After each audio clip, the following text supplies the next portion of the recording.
नमस्कार दर्शक बंधु आपण को आम चैनल को स्वागत।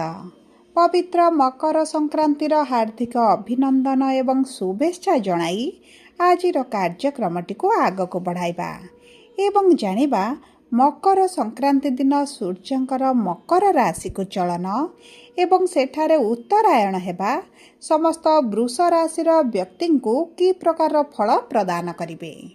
देखंतु दर्शक बंधु आजिर भिडियोटी आपण मानक पई बहुत अधिक गुरुत्वपूर्ण रही कारण सूर्य शनि राशि रे एही मकर संक्रांति रे प्रवेश करिवे एवं सूर्य शनि मध्य जेहेतु शत्रुता आचरण रही सेतिपई एही संक्रांति परे बहुत बड़ बड़ परिवर्तन आसिबो आपणकर जीवन रे। किंतु समस्त वृष राशि व्यक्ति को एका प्रकार प्रभाव पड़िब नाही। किछि वृष राशि व्यक्तिंकर भाग्य चमकी पारे एवं किछि वृष राशि व्यक्तिंकर भाग्य दुर्भाग्य रे बदली पारे। यह आपणकर नक्षत्र उपर निर्भर करुछि कि आपणकर केउ नक्षत्र। देखंतु दर्शक बंधु वृष राशि तीनोटी नक्षत्र रही थाए। कृत्तिका वृष बा 3/2, रोहिणी वृष 4/2 एवं मृगशिरा वृष 5/2 वृष राशि एवं एही तीनोटी नक्षत्र रे अलग अलग प्रभाव रहिबो एही मकर संक्रांति परठारु। कारण आपण मानक नक्षत्र अनुजाई आपणकर नक्षत्राधिपति मध्य अलग अलग होइथांती। तेणुकरी आपणकर भाग्यटी एही मकर संक्रांति पर चमकिब ना नाही, आपणकर आशा गुड़िक पूरण हेब ना नाही किंबा आपणकर जो कार्य आपण करूछंती सेथिरे आपणको सफलता मिलिब ना नाही, एही भिडियो रे विस्तृत भाव रे आलोचना करिबा।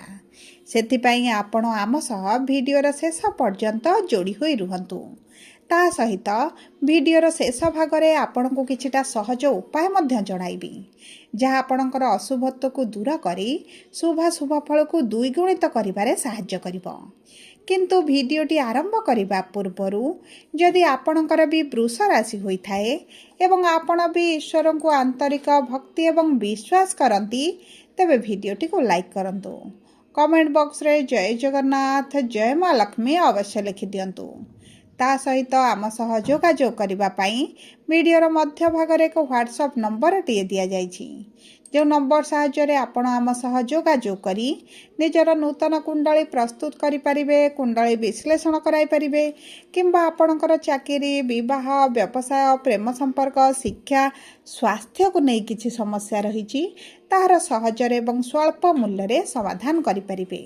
सेतिपई आपण आम सह भिडियोर शेष पर्यंत जोड़ी होई रुहंतु एवं व्हाट्सएप नंबर माध्यम रे आम सह जोगाजोग करंतु। एबे आसंतु कार्यक्रमटी को आग को बढ़ाइबा एवं जानिबा मकर संक्रांति परठारु आपणकर लग्न नक्षत्र अनुजाई कि प्रकार प्रभाव पड़िबा पाई जाउछि। देखंतु दर्शक बंधु पूर्वरु किछि दिन हेबो बा किछि वर्ष मध्य हेबो आपणकर स्वास्थ्य टिके खराब रहुतिला। आपण आर्थिक समस्या मध्य देई देखुथिले एवं आपण ऋण आनिथिले किंतु ऋणटी को सुझिबा पाई आपण चेष्टा कले मध्य ऋण सुझि पारु नाहंती। ऋणर भारटी आपणको ऊपर बढ़ी चालुछि एवं अर्थ को नहीं विभिन्न कारण को नहीं वर्तमान आपणको परिवार रे खुशीर वातावरण रही नाही। आपण बहुत अधिक मानसिक दुश्चिंता रे रहुचंती। बहुत गुड़िए विद्यार्थी माने मध्य शिक्षा क्षेत्र रे समस्या देखुचंती एवं बहुत गुड़िए वृष राशि व्यक्ति मानकर चाकरी चली जाइछि एवं चाकरी रे वर्तमान अस्थिरता देखा जाउछि। ता सहित चाकरी रे बहुत गुड़े समस्या मान मध्य बढ़ी जाइछि। तेबे देखंतु किछि वृष राशि व्यक्ति माने मध्य संतान प्राप्ति को नहीं चिंतित एवं संतान को नहीं मध्य बहुत अधिक समस्या रे रहिछंती। तेबे एही जो समस्या आपणकर चलिछि ताहा मकर संक्रांति पर बदलिब कि नाही आसंतु जानिबा। देखंतु सर्वप्रथम नक्षत्र होछि कृत्तिका वृष बा 3/2 वृष राशि एवं एही राशि रस्याधिपति होछंती रवि बा सूर्य। देखंतु सूर्य आपणकर रस्याधिपति हेबा सहित आपणकर अष्टम गृह रे विराजमान करिथिले एवं कुंडलीर षष्ठ अष्टम द्वादश गृह को शुभ बोली मना जाएनी। तेणु करी सूर्य जेतेबेले अष्टम गृह रे रुहंती आपणको एतेटा शुभ फल प्रदान करंती नाही कारण सेही गृह रे पीड़ित स्थिति रे रहिथांती। जेतेबेले सूर्य आपणकर भाग्यर गृह को आसीबे, नवम गृह को आसीबे एवं आपणकर नक्षत्रर स्वामी मध्य सूर्य, सेतेबेले आपणको भाग्य आपणकर साथ देव। यही समय भाग्य भरोसा जदि आपण किसी कार्य करती, नूतन चाकरीर संधान करती, नूतन व्यवसाय आरंभ करती, तेबे आपण को अति उत्तम फल प्राप्ति हेबो। एवं आपणकर कर्म क्षेत्र में राहु विराजमान होइथिबारु आपण चालाक चतुर बुद्धिमान मध्य होइजिबे। खूब कम सहजरे खूब कम समय मध्य आपणक कार्य गुड़ी को आपण समाप्त करिवे। पूर्वर जदि आपणकर कार्य किछि पेंडिंग रहि जाइतला, किछि बकेया रहि जाइतला, ता मध्य आपण पूर्ण करिवा पई सक्षम हेबे।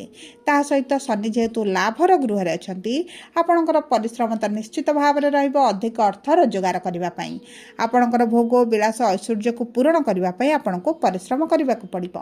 किंतु आपणक पैतृक संपत्ति को नै जदि किछि कोर्ट कचेरी केस चलेछि किंबा बिक्री करिवा को चाहुछंती, तेबे एही समयटी एतडा उत्तम आपणक पई रहिबो नाही। किंतु आपणक आर्थिक स्थिति रे भल परिवर्तन आसीबो। आपणकर सेविंग्स बढ़िबो, आपण अर्थ संचय करिवे, कर्ज ऋण सुझिबा पई मध्ये आपण धीरे धीरे सक्षम हेबा आरंभ करिवे।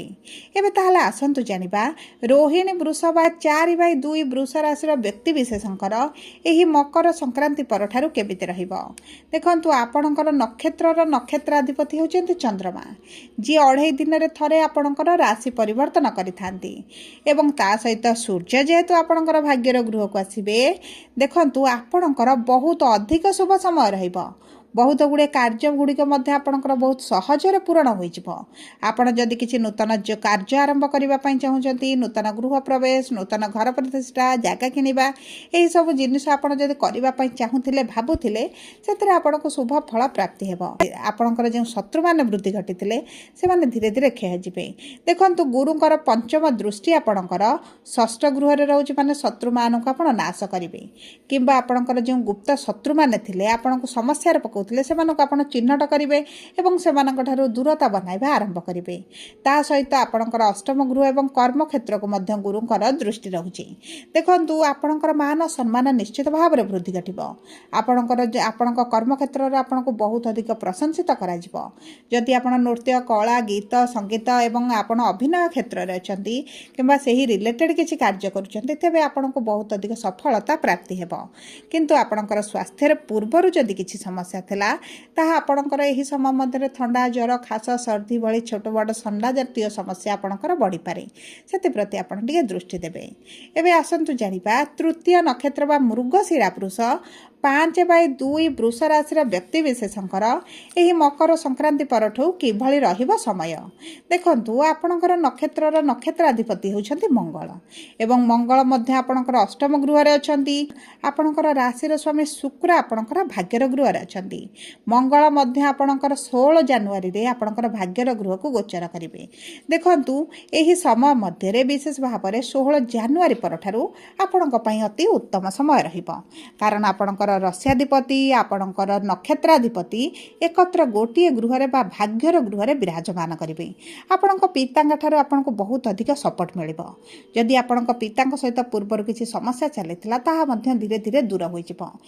देखंतु जदि आपण विशेष भाव में किसी कार्य आरंभ करने चाहूँगी, किसी बड़ निष्पत्ति नेबाई चाहूँगी, तेबे आपणकर पितांकर अनुमति नहीं, पितांकर उपदेश नहीं कि किसी सलाह नहीं आपण जदि कार्यटी को आरंभ करेंगे, आपन को से शुभ फल प्राप्ति हेबो।